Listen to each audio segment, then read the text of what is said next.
Lawrence County depends on WDXE News, on the air since 1951. This is The Legend. 105.3, 95.3, WDXE. And we've made it to the Harvest Financial Hour with Stanley Wilson. Stanley, good morning, buddy. Good morning, July 1st. July 1st, I can't believe it. And it's halfway to 2027 already.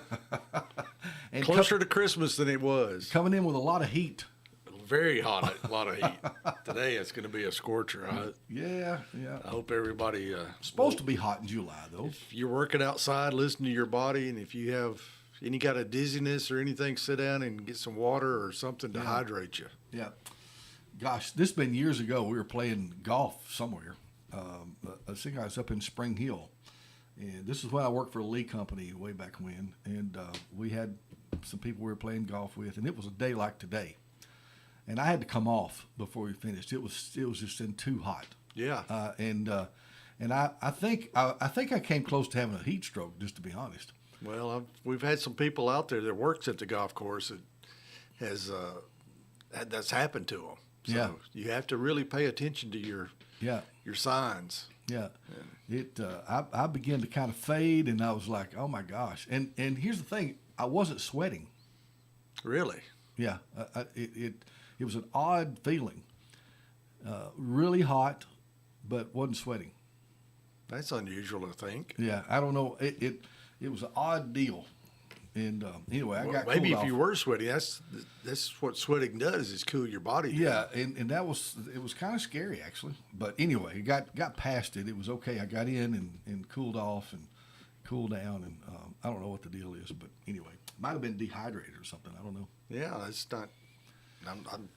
We've had some instances out there that you don't want to mess around with. Yeah. Well, the Stanley, by the way, Keith Durham would normally be here to visit with us as well, but I think he's vacationing a little bit. Good for him. Yeah. He needs a break. You know, a lot of people plan their trips and vacations around holidays. Oh, yeah.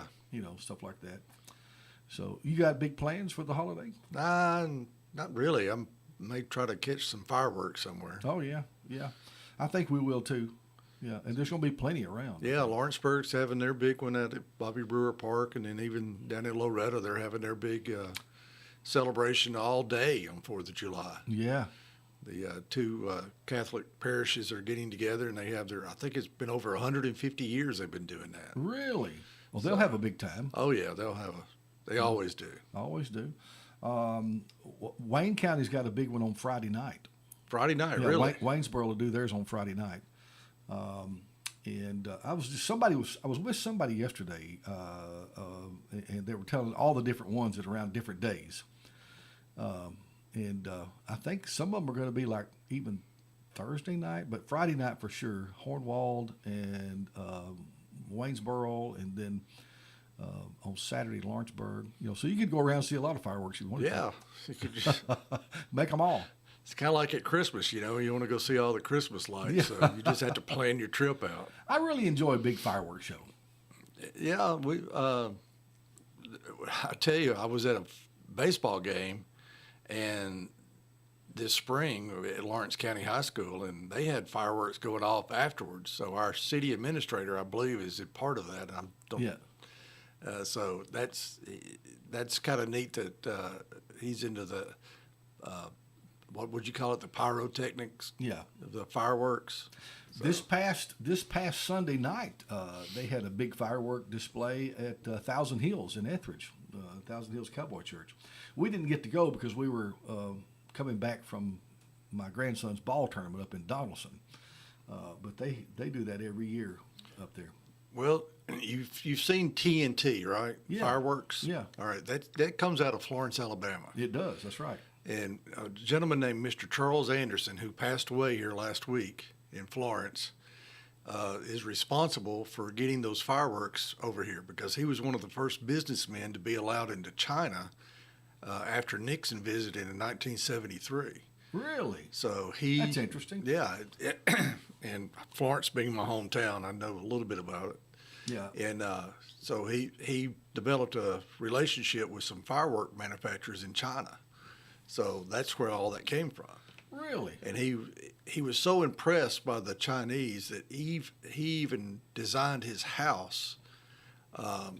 If you're going into Florence, there on Highway 72, and you go by the Faith Church there, and there's a red light right before you get to Newbern's Catfish Place. I know where that is. Turn left there, and that's Indian Springs, I think. Yeah. Anyway, he lived back in there, and he created his house kind of in a Chinese Asian motif. Really? How about that? But he's kind of one of the main guy responsible for that to bring him over here from China. I used to know somebody that worked for that company. Yeah, TNT. Yeah. Yeah, they're huge, and they have, of course, all of these. You see these people popping up around this time of year with their fireworks stands and so forth. Yeah, and a lot of them have the TNT. Yeah. Most of them do, I guess. I'm sure that's one of the main brands, I guess. I wonder, just out of curiosity, did he create that brand, TNT? I think so. Because I imagine that China didn't have TNT. No, I don't think so. They didn't have TNT. He Americanized it. He Americanized the brand. Yeah. And decided that's a good name for it too. Sure. Yeah. I mean, they've been using dynamite for a long time. Yeah. TNT. So there you go. That was smart. And then some of the other brands was like Black Cat. Yeah. And Zebra. Yeah. Remember the zebras? Yeah. I was trying to think of something else. I can't think of it right now, but we used to think it was a real big deal to get what was called a cherry bomb.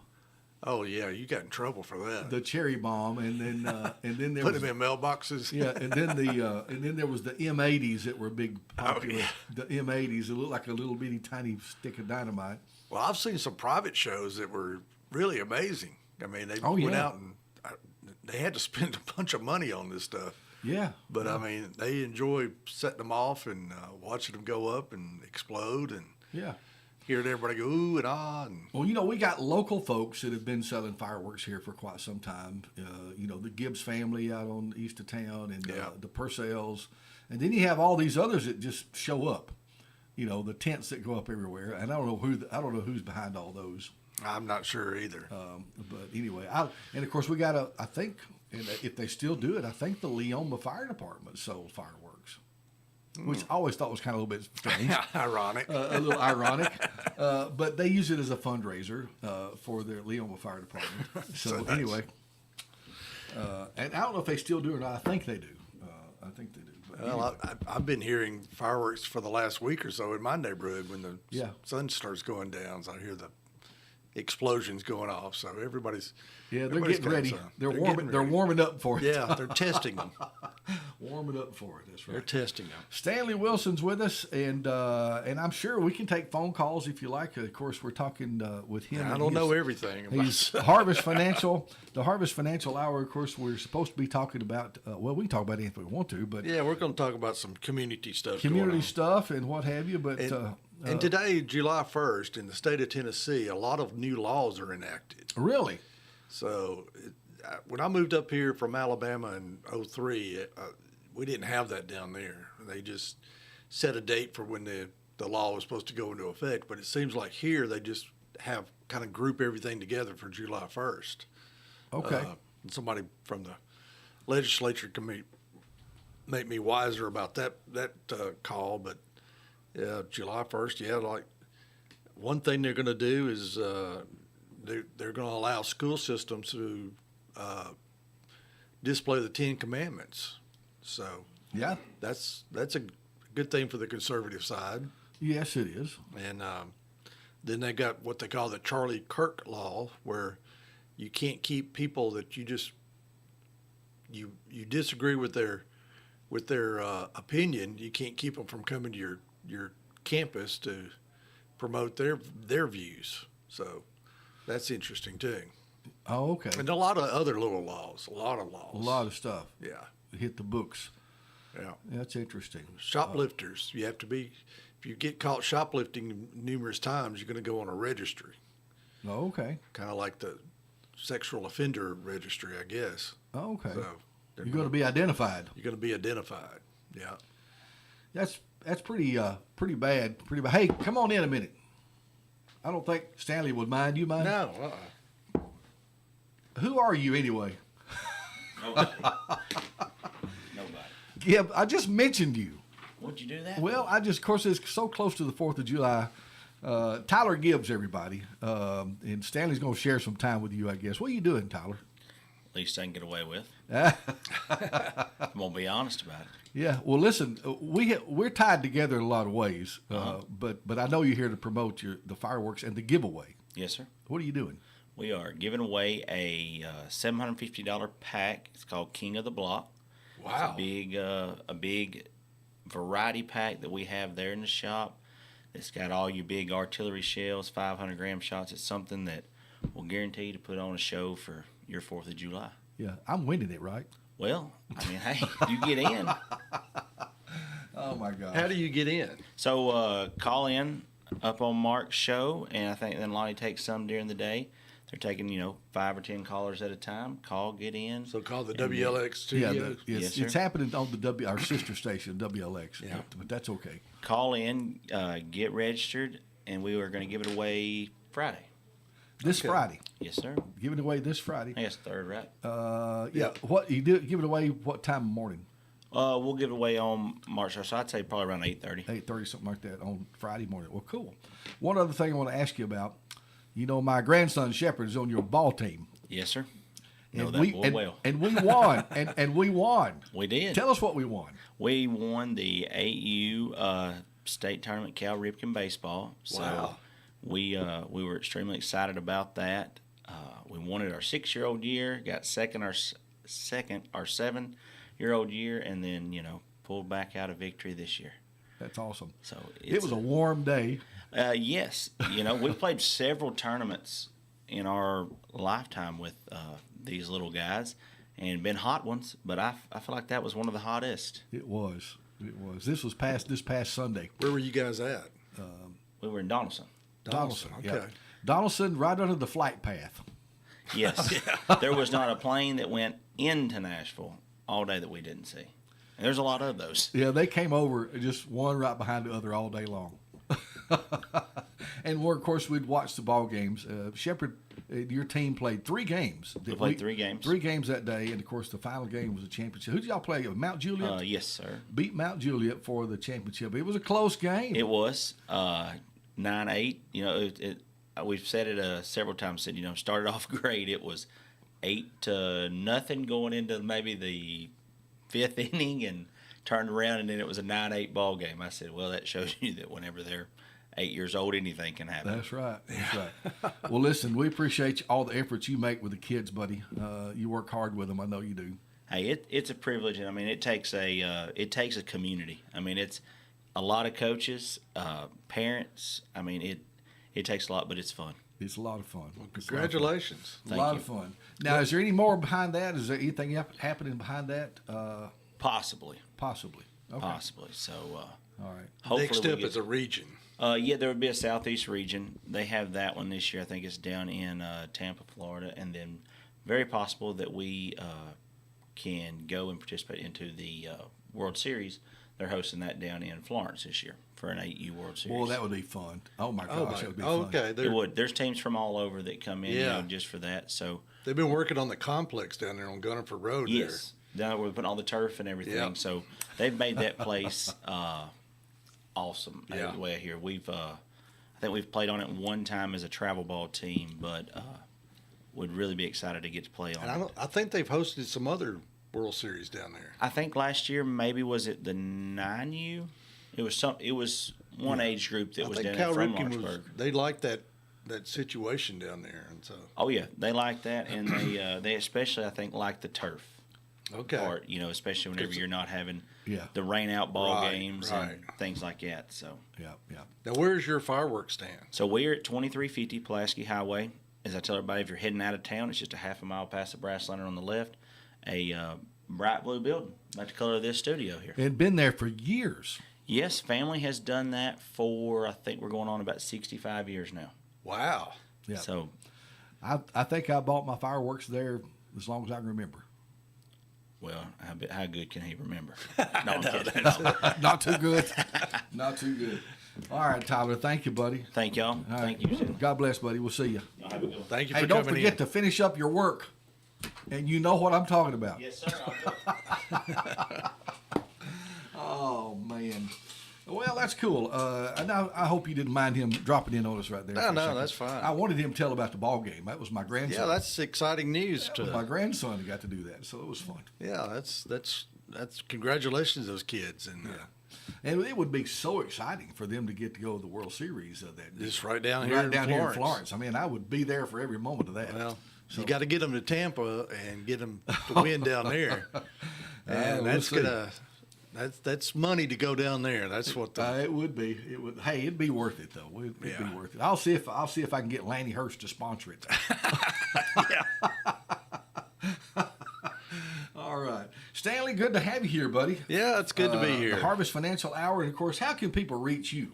931-242-4495. 931-242-4495. 4495. And we'll get into some financial stuff here a little later, but a lot of things going on around town.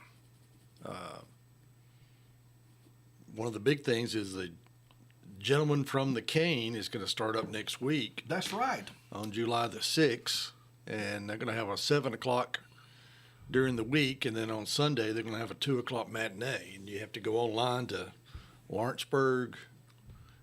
Well, if you just Google Lawrenceburg Crockett Theater, you'll find the tickets there. Yeah, I think you can find them there, and then next door to the theater too. They've got that little office there. I Yeah. think you can swing by there too. Yeah. During business hours and all that. Dolly Layton was in here talking to me about that. Oh, good. Yeah, she came in and talked to us a little bit about that. And, of course, it's 50 years. Yeah, they started in 1976. Yeah, so that's pretty cool. And of Do you course, remember the bicentennial? I do. Yeah. I sure do. Yeah, absolutely. 76. Yep. Yeah. Yeah, I was a young lad then. I was too. I was in middle school. I remember our annual was the bicentennial theme was our yearbook Yeah. for the school. Yeah. You know what I've been surprised at? I don't want to get over political today, but watching some of the national news and what's going on in our country, there's this there's just such an anti-patriotism movement going on. And it's mostly from Americans. Yeah, and I don't understand it. And you have these people wanting to come here because they're limited on their freedoms in the countries they live in. Yeah. And they want to come here to be free. And Yeah. have you noticed, it's the World Cup. All the soccer teams from all over the world are coming to the United States. Yeah. But there's so many of them saying, man, America is great. It's nothing like the media portrayed it. Yeah, they're loving us. Yeah. And it's so strange to see these folks from all over the world coming and absolutely loving America, and then we got people here that are born and raised here that were brought up to hate it, evidently, Yeah. and they've been educated into hating it. Well, right. Jeff, they weren't born that way. So, when we were growing up, we said the Pledge of Allegiance in school. We had civics. I remember taking state history of Alabama, U.S. history. We had the civics, like I said, how to run a government, how our government runs, not how to run a government, Yeah. but how our government runs, Right. and the elections and so forth. And when I was in high school, Jimmy Carter was our president, and we had to learn who the cabinet members were, So, Yeah. I mean, they don't teach that anymore. They don't, and I listen. It's blatantly obvious that they don't know this stuff. I see interviews of young kids. They'll ask them some simple question like who was the first president of the United States, and they don't know. Yeah, they don't know. It's unbelievable.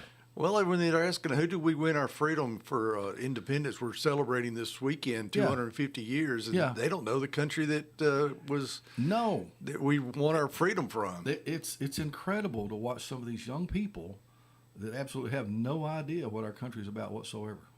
It's sad, really. It is sad. It is, and it is, and we've let it happen through our education system. Well, I used to watch WOWL, the old TV station out of Florence down there. And there was a gentleman that owned the station named Dick Biddle, and he would do a commentary. But every time that he went off the air, he says, be a good citizen, be an informed citizen. Yeah. And I think we need to go back to that. Sure. You know, now, don't get me wrong. I mean, we've got 24 hours of news that can be watered down some because they're looking for content. They're looking for something to talk about. Yeah. And especially when a major event happens, they talk about it for the next week, you know. Right. But it used to be we had 5:30 news, and then we had the local news, and that was it. That's all we got. Right. But now you can go to your phone and you can look up, and if something happens, it's somebody It's instantaneous. is reporting on it right there. Right. But it's still good to be an informed citizen, and we kind of, you know, I get tired of the news because it's kind of depressing. You know, it's the same old stuff. It's like It can be. you know, they're not getting along with each other, and they don't even, you know, both sides don't want to give to each other. But you still, as a citizen of our country, need to be knowing what's going on. Sure. And it just, I think it's one of those things that you have to make yourself become informed about things. Now, you brought up this morning off the air, we was talking about the Supreme Court rulings. Yeah. And I'm sorry, I've not really seen any of that right now. I mean, I'm going to go back and look that up and see what was going on. But can you share some of what the decisions were on that? Well, we had some good decisions, I thought, but one of the major disappointing ones is they upheld the birthright citizenship. And I understand the original intent of the birthright citizenship. When you're born in this country, you're automatically a citizen. But now it's being taken advantage of in such a way that it's, in my opinion, criminal. But the Supreme Court upheld it, and now, I mean, we've got we've got foreign countries that send people here. Well, there's companies that will you pay money to this company, and they will get you over here just so you can have your baby born here, and then it's automatically a citizen. And they call them anchor babies, and so they're taking advantage of something that wasn't intended to be that way. And I heard a statistic last night on the news that 10% of babies born. This was from 2025. 10% of babies born in the United States are from foreign countries. Wow. 10%, and it's continuing. So, well, another question would be: do other countries allow this too? They do not. None of them. So, no other country in the world. No other country's doing this. No. That's crazy then. It is crazy. It's totally crazy. It's bizarro world. And I don't understand the Supreme Court thinking. It was a 5-4 decision, and two of the justices that we would have thought would have been conservative sided with the liberals. So it's just bizarre. It's totally bizarre in my opinion. And I think it's scary, actually. Well, that's, you know, we only make up 5% of the world's population, United States. Isn't that incredible? That is. We think we're all it. You know, we are the best society. Don't get me wrong. I don't want to live anywhere else. No. But with that being said, that's 95% of the people are different than us. But we've got to protect our rights and protect our freedoms that we've earned over the years. Yeah. I mean, there's bloodshed that has created the nation that we have today, and people are coming in here and taking advantage of it. Well, some of the newly elected, and I'm not anti-immigrant. I'm not that. Because I remember a gentleman way back in the day. He owned a Mexican restaurant, one of the first Mexican restaurants ever in Florence, and he was a good guy, but he became a citizen. Yeah. He wanted to be an American. Right. They're coming over here not wanting to be American, wanting to bring their beliefs and their religion to here. Yeah. And it's obvious to anybody watching. Yeah.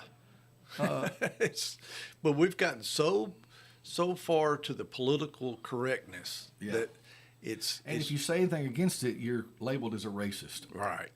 And of course, nobody wants to be a racist. Yeah. You know, and I understand that. We're all racist. We are all racist. You know. We'll explain that. Okay. If you went into a cafeteria and there was only one seat or two seats, one was one group and the other was your group, Yeah. which one would you pick? Yeah. Well, we you all would pick go our to group. your group. We always pick our group. Yeah. Right. So we're all racist. We like. Well, it's not necessarily racist. It's just that you. And I know I'm going to get in trouble for saying that. It's not necessarily racist. we don't it's want that to be you're- racist. You want to be comfortable with Well, your we own don't. people. Right. We don't want to be racist. No. You know. Now, you could go into that cafeteria and go to that other group and sit down. They would look at you like you're strange. Right. And they would become the racist then. Now, what are you doing So, here? you know, Yeah, I don't know. You may have a point. well, I didn't mean to. We've gone too We far. went way over here. Yeah, too That's far. okay. But listen, it's. I don't. I mean, it's one of those things that it's just human nature. Yeah. It's not what God's plan is for all of us to get along, for all of us to love each other. Well, we're I mean, supposed that's to get his along commandment. as best we can. We're supposed to get along with everybody. Right. The scriptures teach that for sure. Yeah. Well, we're going to have somebody chime in on this. Gosh, I started. We're going to have somebody chime in on this. I know. Hey, good morning. You're on with us. You may advise him to do a disclaimer after I hang up. I think Mr. Pachowski may have last Friday. There is a movement in this country for gag orders everywhere, just like the situation with a local issue I won't talk about. They can't disclose it. Recently, I talked to the librarian here, and they're even very confined in how they help people on the computers find information about because it can be misinterpreted as being like my question to Mr. Pachowski Friday. I was just asking about friends as a friend talking to him. What should they ask their attorney? And all of a sudden, he's concerned I'm giving legal advice. Well, if the school system had a good education, they would understand the difference between giving advice and telling a friend what question to ask their attorney. Yeah. But the point I'm making is I think this is filtered. And I've also heard a school teacher, don't know who she was talking to somebody else saying she wasn't allowed to discuss a patient with people in the general public at church. But this is why I think programs like this and library programs where it's their area of expertise can help people learn because they can't get it in the schools anymore. Yeah. They can't get it a lot of places anymore, but they can get it from an authority. And I just wanted to throw that out. Okay. Well, thank you. But I do have something else I'd like to throw out. Something I did not anticipate 20 years ago or 30 years ago was dealing with a rollover. In fact, I would recommend anybody 45 talk to a financial planner. My husband did, but I didn't go with him. And if I knew what I knew now, I would have gone with him.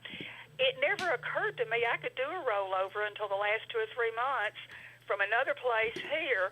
And I think a lot of people that even have good advice don't understand a lot of things that may affect them 20 years down the road. Just wanted to throw those 2 things out. All right. Thank you now. Rollovers. We've heard of those. You know about those. Yeah, I know about those. Rollovers are, especially with qualified plans, what that means is they're in a retirement account and the money's not been taxed yet, like an IRA or a 401k or even a 403b for municipalities.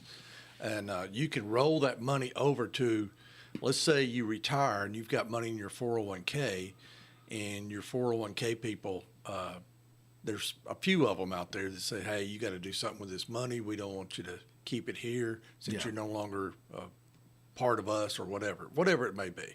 Or you may have an old 401k with a previous employer when you were 20 or 30 something years old. Well, you can roll that over without a tax consequence to a IRA. You can go from a 401k to an IRA. Now, in some cases, you can take that money from a 401k and put it into your new 401k if your new company offers a 401k, and if the new company allows them to take your funds. Yeah. But I always tell people, if you want to take control of your money by rolling it over into a personal IRA, then you can pick and choose what investments you want it to go into. Sure. Not what the 401k has for you. Okay. So that's what the rollover is. I don't know if a lot of people even knew you could do that. Well, then maybe not. You know, being around it every day and doing it for so many years, I assume a lot of people already know about it, but you're right, they may not. And that's why, you know, you have to educate people on what to do. All right. That's So if interesting. you've got an old 401k, you can roll it over without paying taxes on it. Okay. Yeah. Yeah. Now, sometimes, and you got to be careful with that, because when you pull it into an IRA, you can't touch the money until you're 59 and a half without paying. If you take the money out before you're 59 and a half, not only do you have to pay taxes, but you'll have to pay a 10% penalty to the IRS. So there's a penalty plus taxes, Yes. and there's always taxes. There's always taxes. So avoid the So- penalty anyway. Avoid the penalty. Right. Yeah. Wow. And avoid the taxes doing a rollover. Now, some 401ks will allow you, I can't remember the code, but anyway, you can get your money out without the 10% penalty. Yeah. At like age 55 or something. So you have to look at that too. And again, I go back to what I've been saying for the last few weeks. Everybody's situation is their individual situation. There's a lot of financial advice out there for the masses, but it may not pertain to you directly. You got to drill down. Now, it's good advice and it's common sense, but if it hurts you financially, you don't need to do it, of course. But if it helps you, you may need to do it. You have to look at that. Is that mass advice good for me personally? Yes. It's kind of like going back to when to take Social Security. Yeah. That's a big question.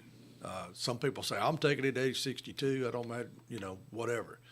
But if you're in good health and your family's got good genes and they've lived into their 90s, that may not be the best thing to do. It may be better to wait till your retirement age at 65, 66, 67 and take it then.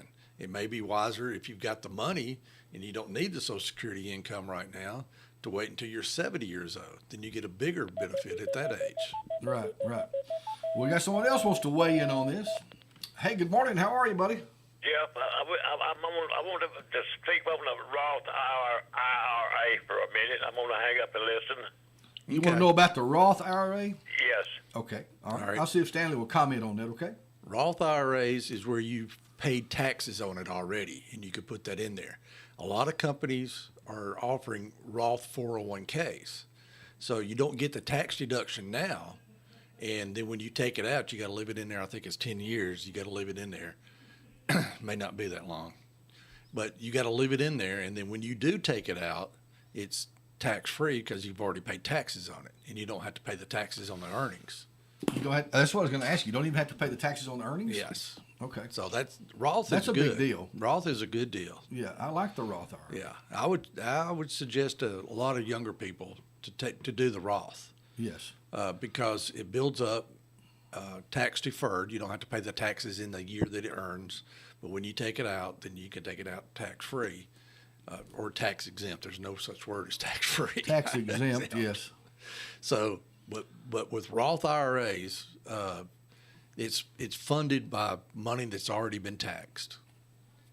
So, but you can't take it out before there's some penalties if you take it out early. You got to leave it in there. So I guess my question would be this: let's say for my teenage children, yeah, okay, and they've got a little savings account that we've had with them. I think in a couple of places, but they've got, it's not a tremendous amount of money, but it's a pretty good handful that we've helped them to save. Okay, but but it's not in a Roth IRA at this point.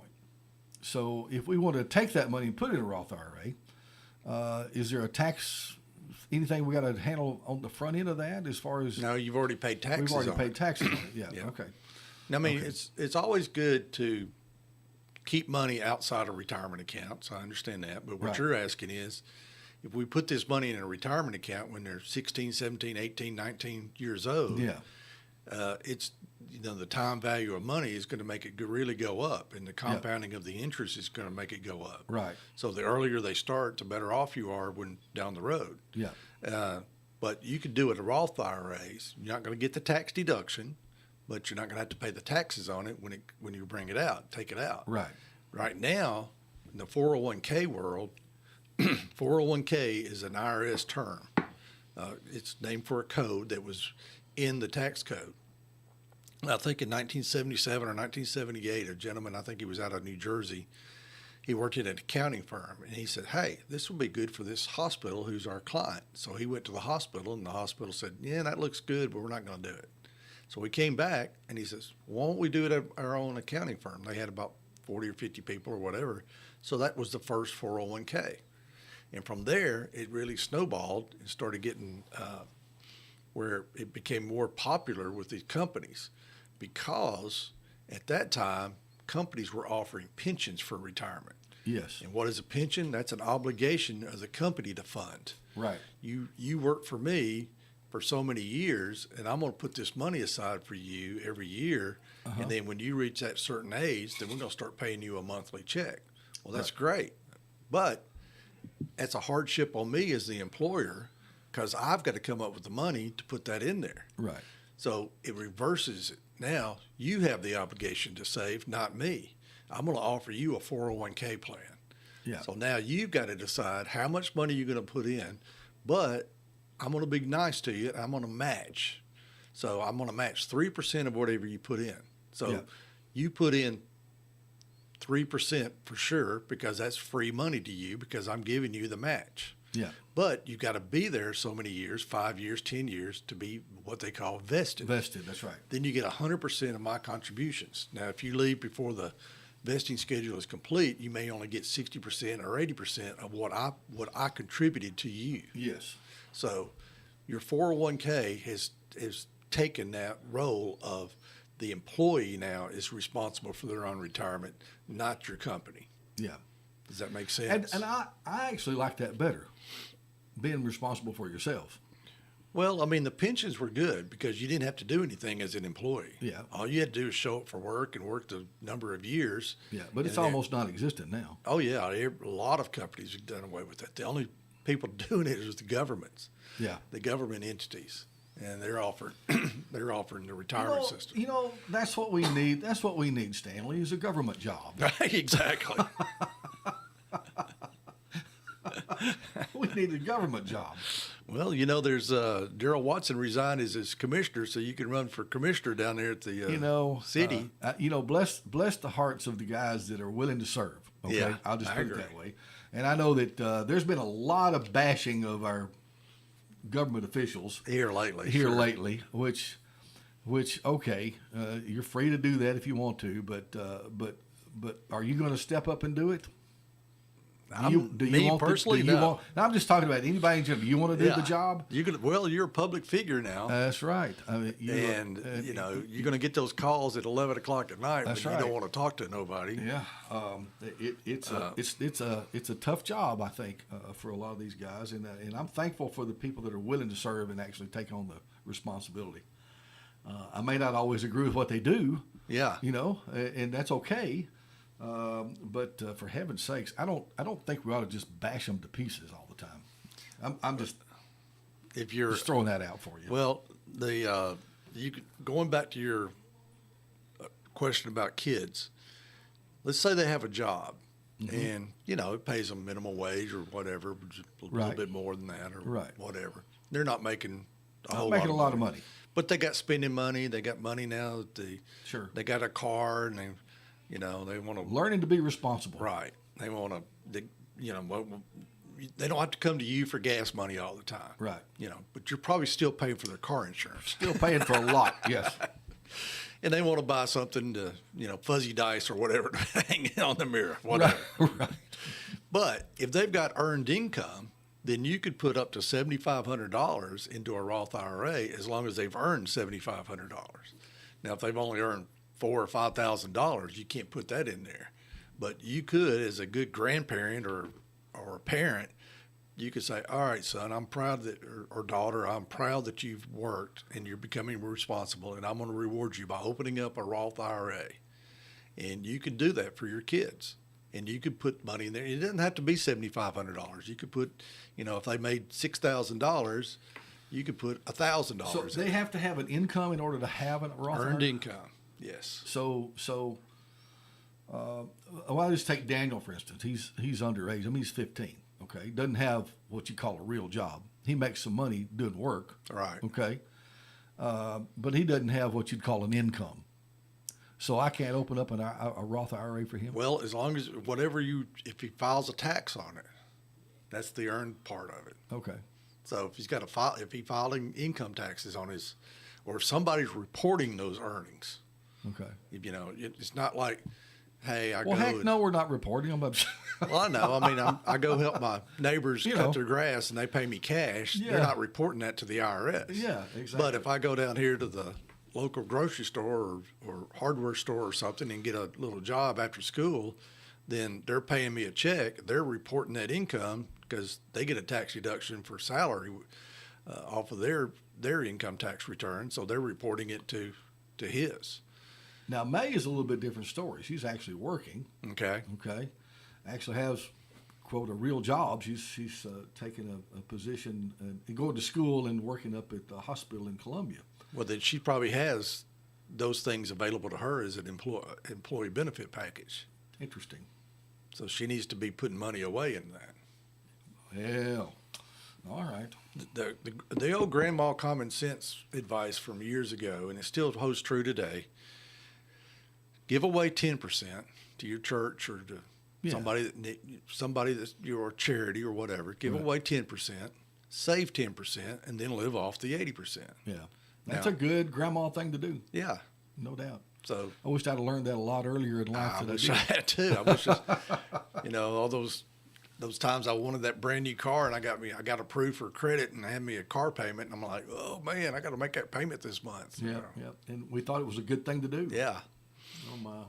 I mean, car payment back when I was coming up, they were $200 or $300. Now they're closer to $1,000 a month. No, I can't imagine. I know. For 5 years, and now they're even running them out to 6 years. Oh yeah, 72 months. 72 months is not uncommon anymore. But vehicles prices are so much different now than what they were when you and I were growing up. Oh yeah, I bought my first car for under $1,000, and I mowed grass for I don't know 3 or 4 years. I started when I was like 12 or 13, and then when I got to 16 years old, I wanted a car. I didn't need a car. I wanted a car. So Well, you know what happens to us now? Our big boy toys are even better. We even want bigger stuff. Yeah, you're never satisfied. Unfortunately. I really like my truck, but I see trucks all the time and go, man, I'd like to have that truck. Yeah. Now, if you're over 50, you could put $8,600 into a Roth IRA. 86 per year. Is that right? Yep. Okay. So you're limited in the amount of money you can put in a Roth IRA in a single year. Yes. It's kind of like the same thing with an IRA, a regular traditional IRA. Okay. Now, a lot of people use an IRA because they go to their tax preparer and they go, okay, you got to pay this much money in tax. But if you put this money in an IRA, your tax is going to go down. So But you're just kicking the can down the road, right? Well, that's very good. You and I it's called required minimum distributions, RMDs. So if you got qualified accounts, 401ks, IRAs, you're going to have to take those RMDs, and ours is at age 75. It used to be 70 and a half, and they've moved it up. But you go, hey, man, I got this great 401k. I got $1 million in it. And you're 65 years old, and in 10 years, that $1 million could be $2 million if the market goes up like it's been going and you've got it still invested and all that. So now you got $2 million at age 75. Mm-hmm. And you go, I don't need this money. I'm living off my Social Security and off of my pension or off of, my rental income or whatever it may be. You don't need the income off of your 401k. But the government goes, no. You got to start taking that money out. Now you got $2 million. You may have to start taking out $50,000 or $60,000 a year out of that. Well, that will create taxes on you because you got to pay taxes now. So you have to add up all your other income and that big chunk of RMD. You got to add that in with it. Now you got a big tax bill to pay. So that's the downside of 401ks and IRAs. Is they do grow and they're great. Don't get me wrong, but you just need to plan for the distribution of those. Sure. And there's another thing that if you have to take too much out, then you're paying your Part B premium. And when you turn 65, you enroll into Medicare, which you're going to do next month, or you already have. Yeah. You're going to start August 1st to be your August 1 month 1st. from today. 1 Jeff, month you'll from be today. on Medicare. How about that?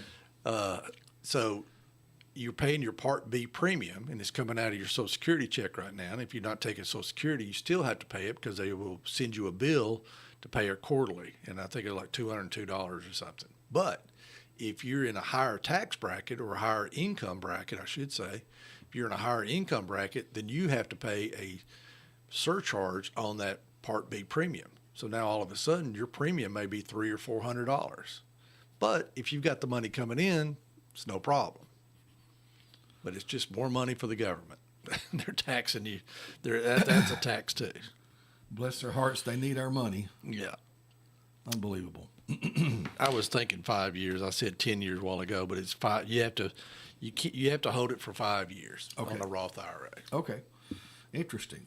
That is interesting. And you can now. There is a concept out there that, especially people in their 60s, because they're past that 59 and a half, they will go ahead while they're working and take a distribution out of their 401k and put it back into a Roth IRA.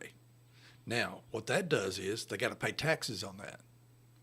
So whatever your salary is, if you've made $100,000 or $60,000 from your job, but you took out $20,000 out of your 401k to roll it over into a Roth IRA, you got to pay taxes on it at that time. You can't defer the tax there. So I'm amazed. I'm amazed at how many,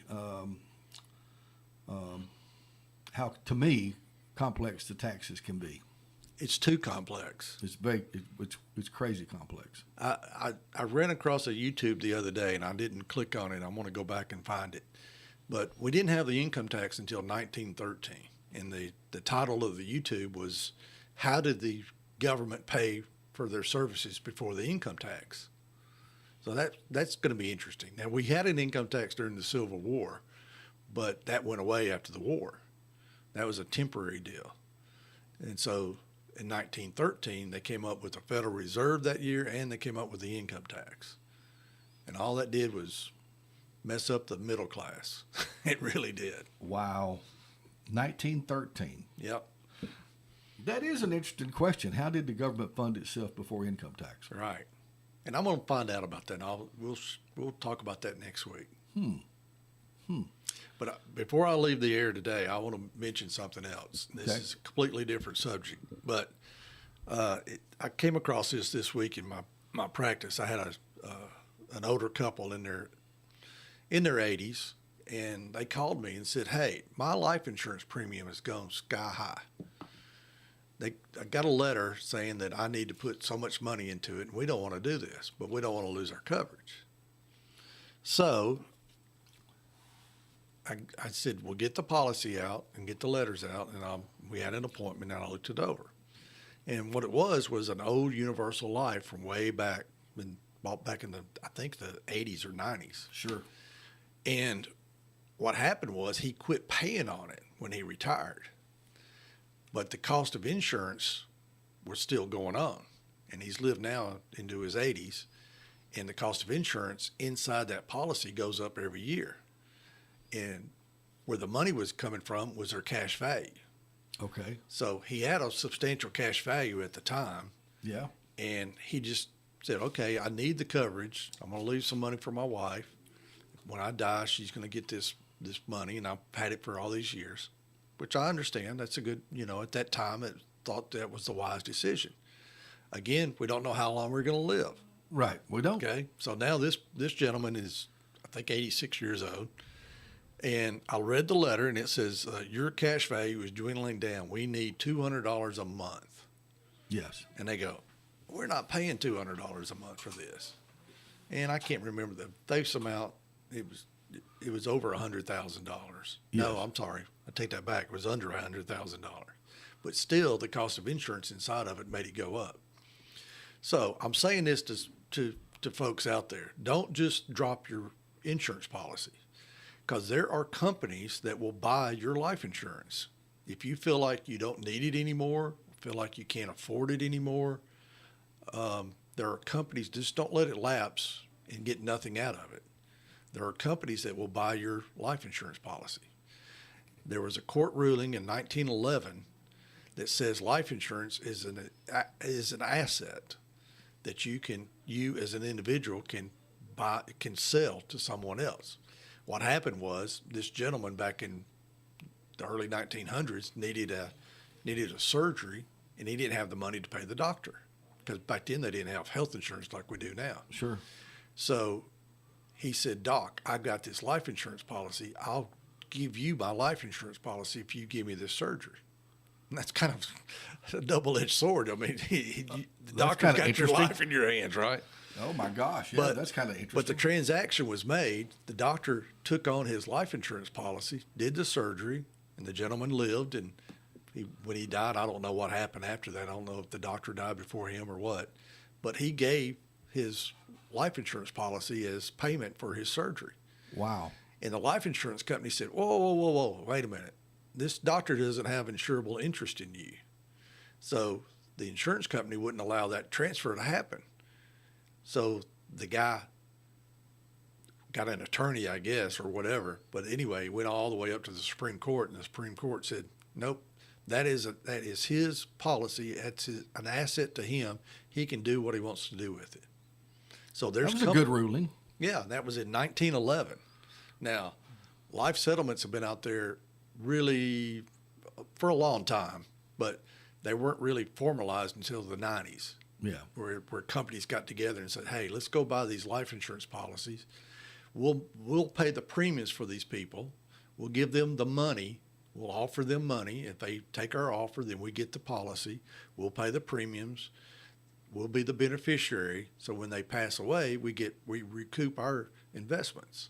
Yeah. So I'm working with this couple right now, and I don't know what's going to happen or not. But I mean, they don't want to pay $200 a month for it, but they could let another company pay $200. And I will say this: it needs to be at least $100,000, and that's Yeah. why I couldn't do anything for these folks, because the face value wasn't over $100,000. Yeah.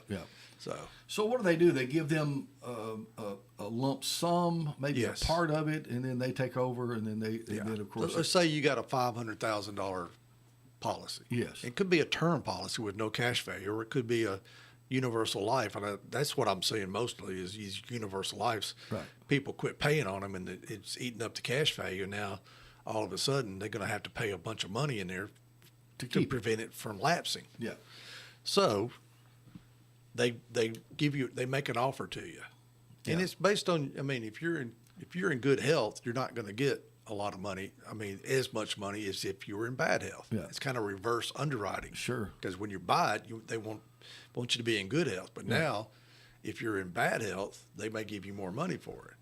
But if you're in good health and you're 71 years old and your family's lived to be in their late 80s or 90s, they may not give you a whole bunch of money for it. You know, this is just an odd thought. I mean, if I bought your life insurance policy, I'd be sitting around waiting on you to croak. Right.